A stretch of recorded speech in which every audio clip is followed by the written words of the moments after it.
Oh. Yes. Listen, I can't talk right now, okay? Masood's in the kitchen. No, he doesn't suspect a thing. Tomorrow. Really? I can't wait to see you.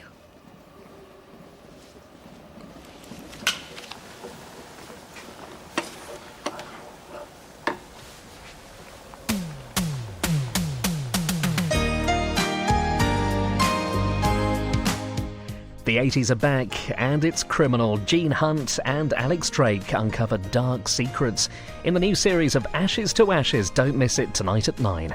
Right after Panorama on why health and safety's become a laughingstock. Next on BBC One.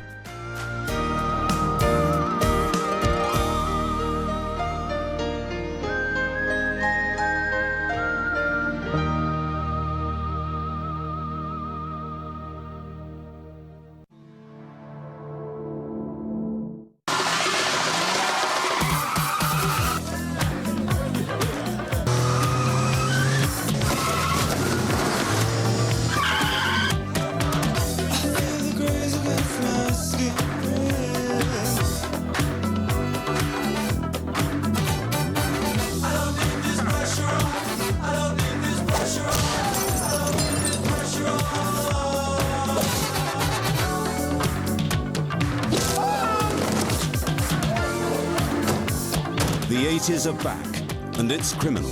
Ashes to Ashes returns, tonight at 9 on BBC One.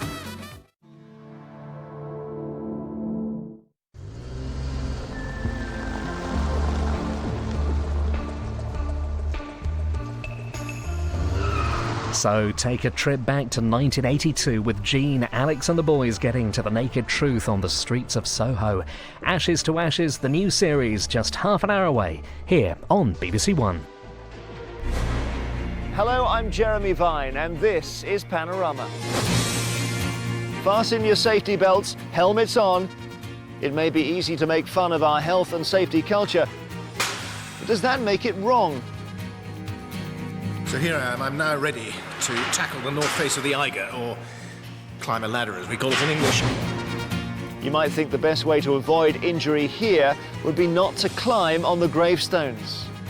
We didn't have the luxury of adopting a common sense way of doing it.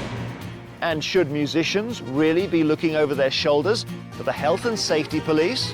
Every month we're losing 6 people getting killed in a construction site. Here's the industry who's got the highest number of deaths and the lowest number of safety reps. Something doesn't equate there.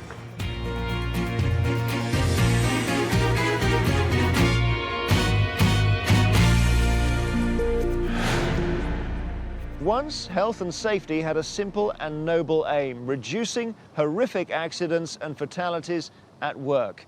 So why has saving people from workplace injury and death become such a laughingstock? Of course, some of the stories are simply too good to be true, but journalist Quentin Letts blames unforeseen consequences of changes in the law. A culture that says there's always someone who can be blamed and sued, and obsessive enforcement of the wrong things by the agencies in charge. Does he have a point? The media are forever running health and safety stories that sound absurd. But are these stories true? If you look around today, you will notice not a single red traditional London bus. The reason, Transport for London, the people who run the buses, said we couldn't possibly risk having red buses sliding all over the roads. It's true. Ice cream toppings were being banned on health and safety grounds because they might fall to the floor and send people flying like Skittles. That's false. Were donkey derbies spoiled by health and safety? Yes, because the rise in insurance premiums made some too pricey to run. Have gravestones been rocked by health and safety rules? Let's investigate this tale. Mavis, a widow in Worksop, Nottinghamshire, could hardly believe her eyes in March 2007 when she came to tend her first husband's grave. If I'd have come up and I hadn't known anything about it being done, I'd have thought vandals would have been round it and I'd have been ringing the police up. Before I went on holiday, it wasn't loose. When I came back, that's a matter of a fortnight, it wobbled. They broke the seal around the bottom. You say they, this was, you The discovered... topple testers. Welcome to a mad new world with a vocabulary all of its own, topple testing. Can you just talk us through topple testing, because you are a qualified topple tester? The only one in Parliament, and incredibly, there's no one in this local authority who's a qualified topple tester. The local MP, John Mann, was so troubled he went on a topple testing course to see if there was genuine cause for concern. What happens? You have a weight which you then apply to the gravestone. We have a pressure gauge, we test the gravestone and check and see whether the weight of an average teenager weighed against it would topple over. If it does topple over, then something has to be done. Not if it moves, if it topples over. Mavis had the band and stakes removed from her husband's grave, but the council only agreed to this provided she forked out for extra work on the gravestone. John Mann is fighting for reimbursement for her and 900 other constituents. You had to get it repaired yourself? At a cost of £112, which I'm a pensioner, so that's a week's pension. Do you have a view on whether or not this is part of health and safety? Well, if you look round the cemetery now, this cemetery is in a more dangerous state, with all the stakes stuck out for people to trip over, than what it was. This bizarre procedure all began 9 years ago, when a 6-year-old child died climbing on an old, unsafe gravestone. That death had followed 7 other children and adults in cemeteries over the previous 30 years. That's 1 every 4 years. Media coverage prompted the Health and Safety Executive to warn local authorities about their legal duty to protect people in their cemeteries. Over the past 4 years, Bassett Law Council has topple tested 8,000 graves and staked 2,319. Staking graves. Shades of Dracula. Now, Councillor, why does this grave here have to be staked? First of all, there was hand checks, but when there was any hand check movement, we then used the topple tester, and that is why they had to be staked, because they failed the topple testing test. Doesn't this come down to common sense as well? We didn't have the luxury of adopting a common sense way of doing it, because the guidelines that we were given, which we followed religiously, meant that this is the way we did it. How much is this costing you? £28,000 a year. Since how long? I think it's about 4 or 5 years. Private consultants making lots of money. And who says there's a risk? The private consultant. Who comes in to fix the risk? The private consultant. Who comes in to check that the risks are still there? The private consultant. This is money for nothing. Bassett Law Council was not alone. John Mann estimates that in the last few years, councils up and down the country have staked up to 1 million gravestones.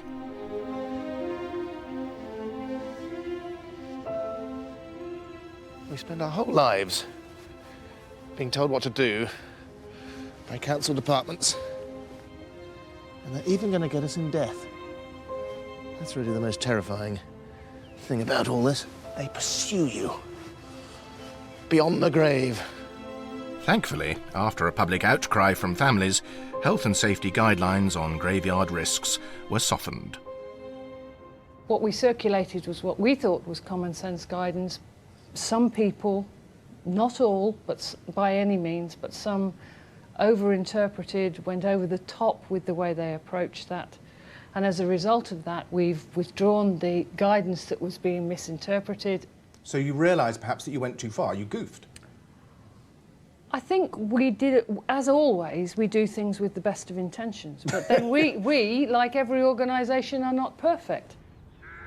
But topple testing is still going on. Panorama found 68 councils who admitted topple testing in the last 2 years. Well over £1 million has been spent doing it. My day job is as a journalist in Parliament. I found the debate on the Health and Safety Act in Hansard. The original intention of health and safety legislation was very different. Back then, MPs were talking about heavy industry, coal mining and chemicals. They were talking about fatal hazards like asbestosis. But they were realistic. If you go to the wording of the Health and Safety at Work, etc. Act 1974, the words reasonably practicable keep on coming up. You keep coming across this phrase, reasonably practicable. It comes up like German measles on a child's face, that everything that is being demanded of employers should be reasonable. Is that the case today? The media mockery suggests it isn't. Pupils told to wear goggles when playing conkers? True, it happened in at least one school. Health and safety nannies ban hanging baskets in case they fall on passers-by and kill them. That's false. Musicians ordered to wear earmuffs.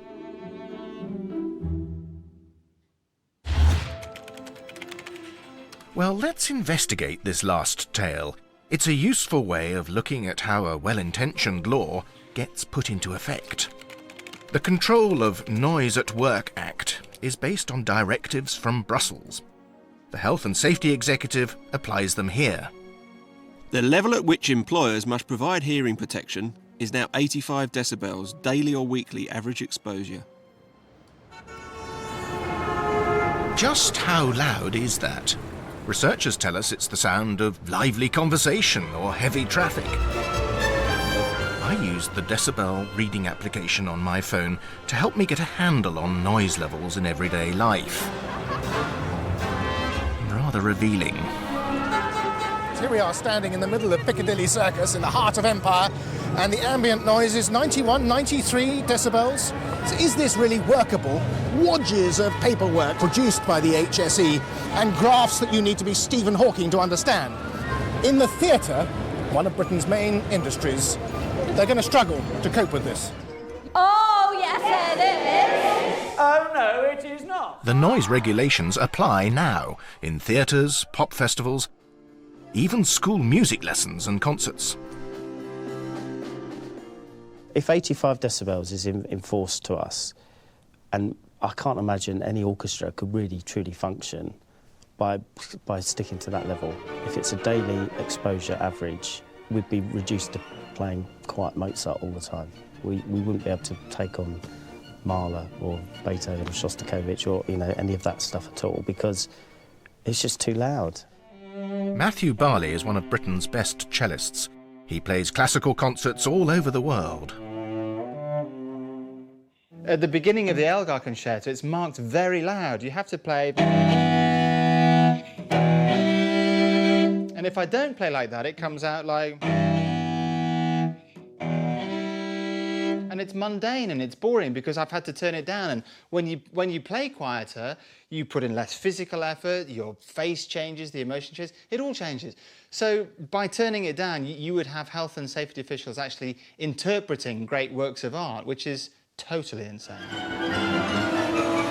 I've been around orchestras for 15 years, and I really can't think of an occasion where I've heard of a musician suffering any kind of hearing loss.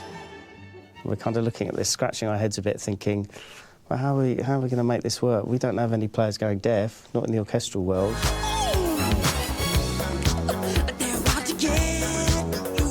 But what about pop concerts or musicals? As a drama critic, I spend a lot of my nights in the theatre. A big West End musical can get noisy. Theatre audiences want to have a noisy night out. They want excitement. This one, for instance, Thriller, that's a really noisy show. The night I went, there were people behind me cheering and shouting in a Michael Jackson sort of way. It was only adding to the decibels. The point I'm making here is that live theatre is uncontrollable. To expect impresarios to restrain the noise, to control the decibel levels, it just isn't practical. The Health and Safety Executive tells us that 2 years ago, 175 men received industrial benefit payment for work-related deafness. Deafness which arose from mining, energy, water supply, manufacturing and construction, not music. So, are zealots just creating a problem for our entertainment industry? The leader of the Brussels team that wrote the directive on noise in the workplace explained their intention. The noise element, we wanted to tackle in particular the large numbers who are still exposed to high levels of noise in an industrial environment. And we really think we can make inroads into reducing industrial deafness across the European Union. The primary aim really was industrial deafness. That was our real focus. The HSE recognised the music and entertainment sectors were different. It worked with the Musicians' Union on the regulations. But did they really think they were reasonably practicable? We focused first of all on those high-risk industrial applications and getting clear guidance out to the people at highest risk. We followed that up with an exercise on a different timescale where we worked with the music industry to come up with some common sense, pragmatic advice that wasn't developed by us in isolation, but which we worked on with the music industry. If you've had an accident or injury within the last 3 years that wasn't your fault, you may be entitled to compensation. If history is a guide, there could be lawsuits ahead. Musicians could soon join the compensation culture. And who gains from that? Let's follow the money. Call Accident Lawyers Direct, free and no cost to you. Win or lose. 10 years ago, the government changed the law to allow no-win, no-fee cases. Lawyers and claims merchants could help people make claims at no cost to themselves, and they could now advertise. That can help you win compensation on a no-win, no-fee, no-risk basis. I think most lawyers are embarrassed about it and really wish it was completely outlawed. Had a traffic accident or a work injury. There's a sort of vulgarisation of the whole approach to claims. If you have advertisements, if you have notices stuck on hospital waiting rooms, you develop a culture whereby people think, well, yes, these are my rights, I must sue, and it's almost an encouragement to sue. That's why this nonsense is going on in this graveyard, because these councillors fear that they'll get sued. Councillors are looking over their shoulder for theoretical legal suits from people. People taking suits because they've fallen over on the pavement, because the tree's too big, because the tree's too small, because the graveyard's here, because the graveyard's there. That's the culture we've got into. And councillors and government and public bodies need to stand up to this culture of the ambulance chasing lawyers and the theoretical risk. At its World Heritage Site in Dorset, the National Trust takes a balanced approach. It minimises risk, but encourages visitors to take responsibility by strategically placed early warning signs. Joe, here's the Jurassic coast. Been here millions of years, and you get how many visitors a year? Hundreds of thousands. 100,000 going up to the top of Golden Cap, and they come here because it's a forever changing landscape. It's full of fossils, and people love digging for fossils. Have you ever had any fatalities? No, we haven't, although this coastline can slip at any time of year, and I've seen cliff tops crumble here, but no fatalities. And yet I'm quite impressed, I'm quite surprised actually, that you haven't got big yellow signs saying, yikes, hard hat area or something like that. You've managed to get away without that. Yeah, well, so we should. We just don't want this whole coastline littered with notices giving people too many different directions. Except that we do warn people, that little fence we've just come through just slows perhaps the uncontrolled dog or the child down, just to say we're entering a slightly more dangerous area than the one they've come from. We're trying to enable risks to take place in the right sort of environment, if you like, giving people information upon which they can make decisions about what risks they are prepared and want to take. Simon Jenkins, chairman of the National Trust, has trenchant views on the compensation culture. We've got to find a way of making ordinary people feel responsible for their own safety. They cannot delegate that to anyone and everyone wherever they go. They can't regard the council as responsible for any accident that happens to them in the street. They cannot regard the government as responsible for anything that happens to them on government property. We've got to get back to some sense of personal responsibility for our safety. Warning signs are everywhere on Britain's streets today. It's a surprise we don't have a nervous breakdown just going to the shops. There they are, signs saying do not fall, men walking overhead, danger, danger of slipping. There's a chap who looks like John Major, wearing goggles. It seems as though the authorities are convinced we're going to come a cropper. And yet the more they put up these signs, the more that these signs proliferate, the less attention we're likely to pay to them. Taking care in dangerous places makes sense. But when it comes to ladders, our old friend reasonably practicable is being stretched. To use a ladder at work, even to change a light bulb, you should now have a ladder awareness certificate. Small builders have a problem with the working at height regulations, and not just because of the cost.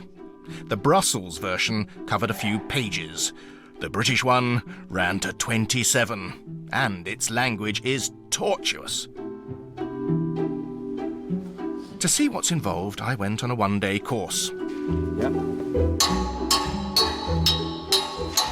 Here's a nice even ring all the way along, but listen what happens when I come the other way. We're here on a ladder awareness course. The day's been split into two. The morning is theory and there's an exam. I've taken the exam, haven't done very well, but I think I've passed it. And then the afternoon is going to be given over to practical lessons, learning how to climb ladders, how to work on them, how to take things up them, how to fix them to the ground, generally, how to live with the ladder. It's, is it bent? It's bowed. So what we do on there, we put a number. The course cost us 230 quid and followed HSE guidelines. Every employer shall ensure that work equipment is not used after installation or assembly in any position unless it has been inspected in that position. This makes sense for huge scaffolds and platforms, but step ladders? And straight ladders? Notes of the inspection have to be documented. Bureaucrat heaven. It's carnage here. What's more, the paperwork has to be kept for 3 months after the job is done, and this is only subsection 12 out of 19. That's not counting the schedules. Even the well-trained sometimes have accidents. Ooh, bet that hurt. Right, so you've got a couple of options. Ladders are, let's face it, extremely dangerous things. Last year, they caused 1,200 serious injuries, and 12 people died falling off ladders. That's terrible. But at the same time, there has to be a balance. In certain instances in the directive, the proper training should be applied, but my recollection is that that applies to scaffolding, which is a rather different prospect of getting a set of step ladders out and changing a light bulb.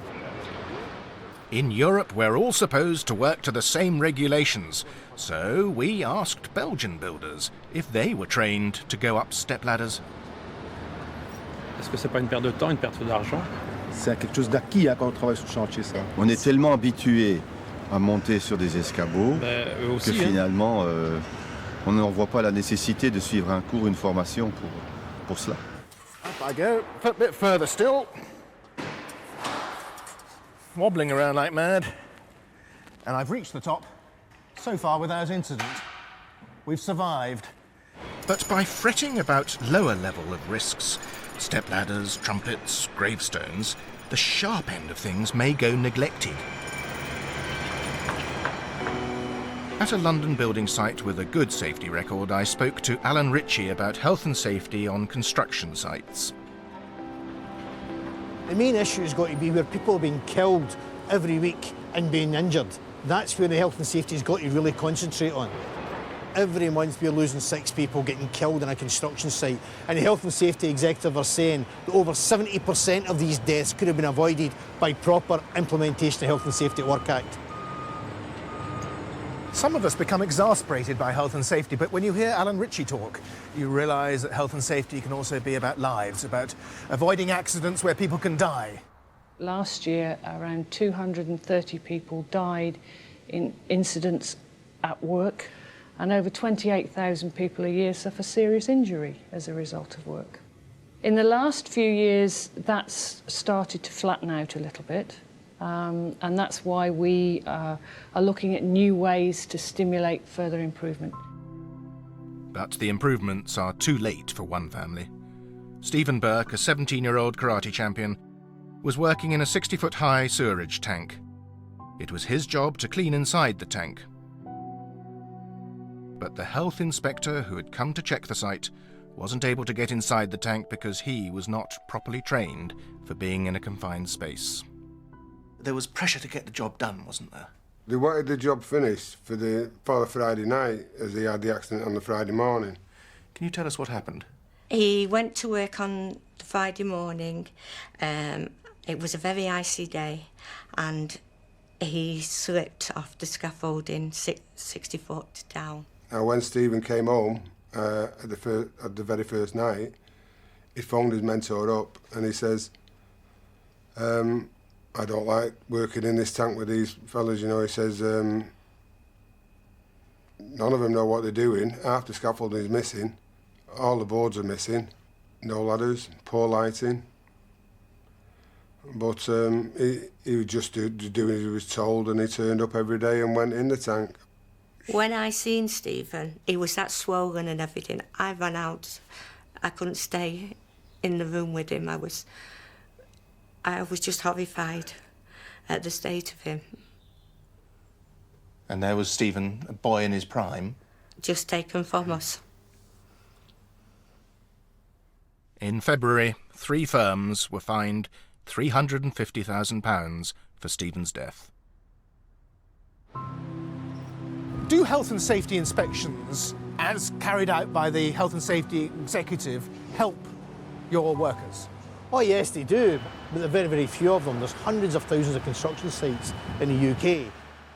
It's really important to remember that inspection is one of several ways in which we try to get the message out and the methods that we use to promote health and safety. A pretty significant one, though, isn't it? It must be your main weapon, isn't it?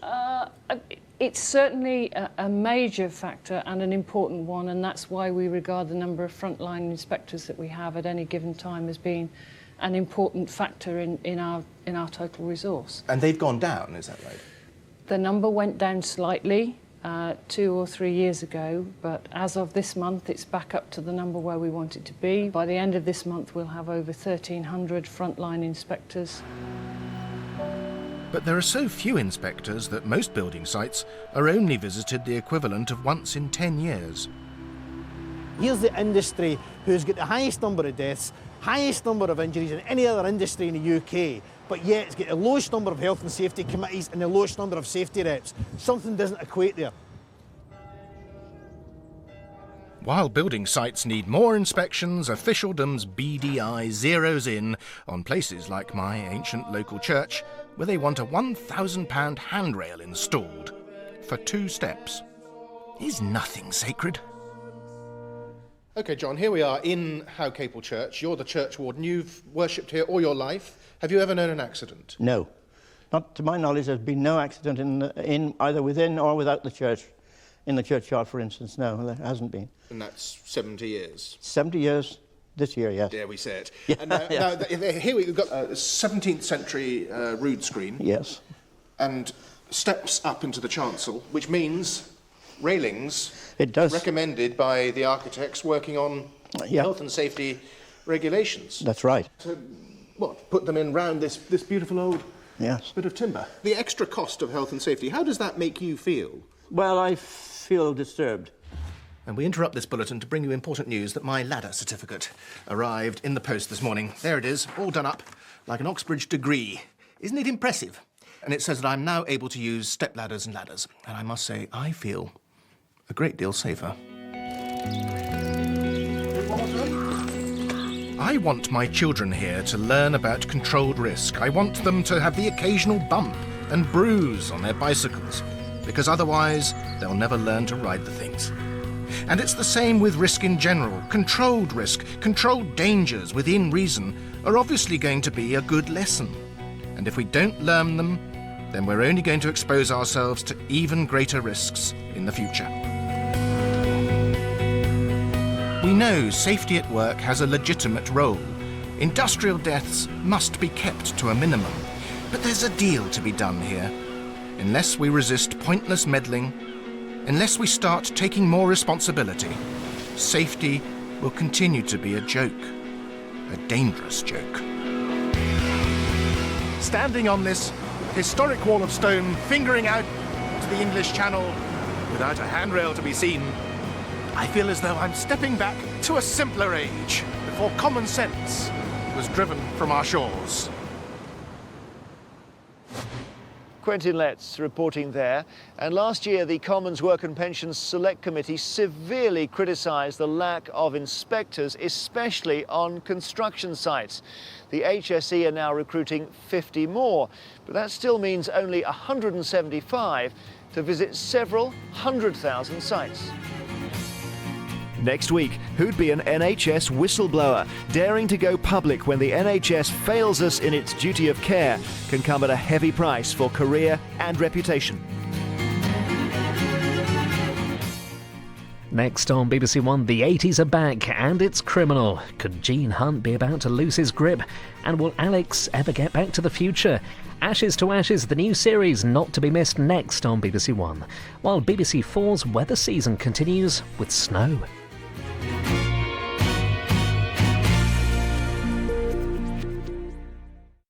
Your task today is creating a new brand identity of a new breakfast cereal. Has the serial killer thing already been done? One of you will get fired. Play along live online by predicting which of the remaining 11 candidates Sir Alan will fire. Just go to the Apprentice website. Wednesday at 9 on BBC One.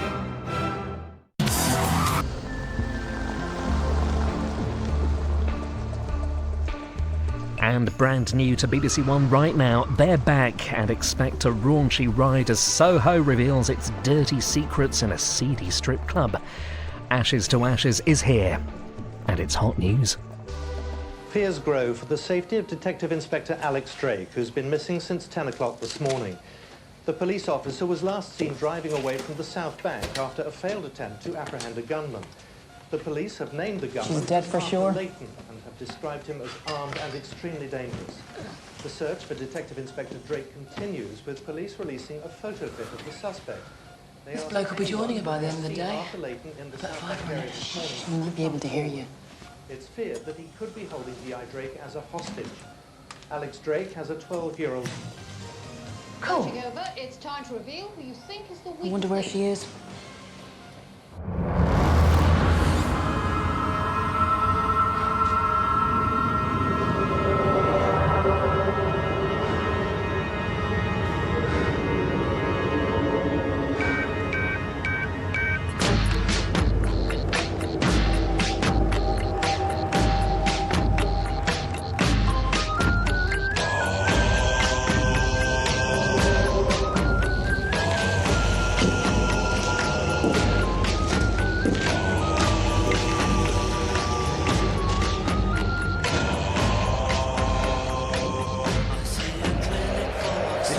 Kosher, Bolly. If I get shit on my boots... You won't do. I spoke to the water board. Tunnel 96 hasn't been used since the turn of the century.